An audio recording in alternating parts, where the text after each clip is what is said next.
আমি ব্রাহ্মণের সন্তান, 12 মাসে 13 পূজা করেছি।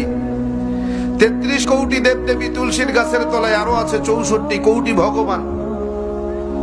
আমি 21 বছর গবেষণা করে বেদ, পুরাণ, রামায়ণ, মহাভারত, জেন্দাবেস্তা, স্মৃতি শ্রুতি, মনুসংহিতা, শ্রীমৎ ভাগবত গীতা, রাজভোগ আর কালীভোগ ছাড়াও অসংখ্য কিতাবাদির উপরে, সংস্কৃত ভাষার উপরে পাণ্ডিত্য অর্জন করে ডিগ্রি নিয়ে 44,441 খানা মন্ত্র পড়ে 30,000 মন্ত্র মুখস্থ করে দেখলাম তাদের ধর্মগ্রন্থে কোথাও নেই তার কোনো প্রমাণ।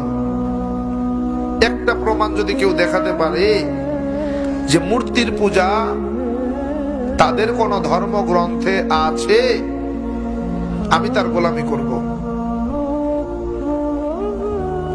একটা মন্ত্র যদি দেখাতে পারে, তাদের বেদ বলেন না আসতে প্রতিমা আসতে, আমি সৃষ্টিকর্তা ঈশ্বরের কোন প্রতিমূর্তি নাই, প্রতিচ্ছবি নাই, আকার নাই, আকৃতি নাই, আমাকে দেখা যায় না, ধরা যায় না, ছোঁয়া যায় না, আমি লাল, নীল, হলুদ নাকি সবুজ তা বুঝাও।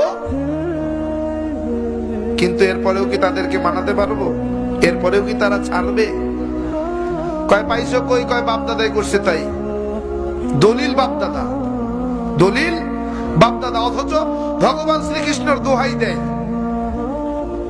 ভগবান শ্রীকৃষ্ণের দোহাই দেয়। ভগবান শ্রীকৃষ্ণ শ্রীমৎ ভাগবত গীতার 7 নম্বর অধ্যায়ের 20 নম্বর পৃষ্ঠার মধ্যে বলেন, অন্ধত্তম প্রবিশান্তি এ অসম্ভূতি মুপাস্তে। কালকে হাসরের মাঠ যখন কায়েম হয়ে যাবে, তোমরা আমাকে ভগবান বলে ফাঁসায় দিবা, আমারে তোমরা জাহান্নামে দিবা।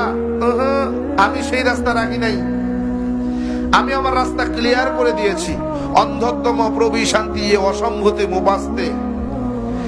অন্ধকারের পূজা, মূর্তির পূজা, গাছের পূজা, মাছের পূজা, আগুনের পূজা তারাই করে যারা অন্ধকারের মধ্যে ডুবে রয়েছে, যাদের ভিতরে কোনো আলো পৌঁছায় নাই, যারা এখনো আলোর মুখ দেখে নাই, তারাই কেবল গাছের পূজা, মাছের পূজা, আগুনের পূজা, পানির পূজা করে।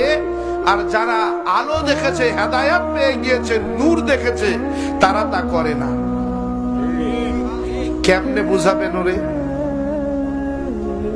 ভাই, ইসলাম কিন্তু এমনি গ্রহণ করি নাই, যাচাই বাছাই করে গবেষণা করে তারপরে মুসলমান হয়েছি। এরকম হাজার হাজার মন্ত্র বলা সম্ভব। কোরআনে হাকিমের 30 পারা 114টি সূরা, 6,666 মতান্তরে 6,238 আয়াতের সঙ্গে এই 30,000 মন্ত্রের হুবহু মিল আছে। কোরআনে হাকিমের প্রত্যেকটি আয়াতের সঙ্গে কয়েক শত মন্ত্র পাঠ করে শোনানো সম্ভব। শুধু তাই না, প্রত্যেকটা মন্ত্রের কিতাবের নাম, অধ্যায় নম্বর, পৃষ্ঠা নম্বর, শ্লোক নম্বর বলার মতো যোগ্যতা আল্লাহ তাআলা আমাকে দিয়েছেন। এমনি মুসলমান হই নাই, যাচাই বাছাই করে দেখছি পৃথিবীতে যদি কোনো শ্রেষ্ঠ ধর্ম থাকে সেটার নাম ইসলাম। সৃষ্টিকর্তা আল্লাহর পছন্দনীয় যদি কোনো জীবন বিধান থাকে সেটার নাম ইসলাম। ইন্নাদ দীনা ইনদাল্লাহিল ইসলাম। তারা বলেন ইদাং ইসলানাং পশাং ইল্লাল্লাহ। তাদের ধর্মগ্রন্থ বলে ইদাং ইসলানাং পশাং ইল্লাল্লাহ। ইদাং হলো দিন, ইসলানাং হলো ইসলাম, অসাং হলো পছন্দনীয় বা পছন্দ করা, ইল্লাল্লাহ হলো সৃষ্টিকর্তা। বোঝা গেল সৃষ্টিকর্তার পছন্দ করা ধর্মের নাম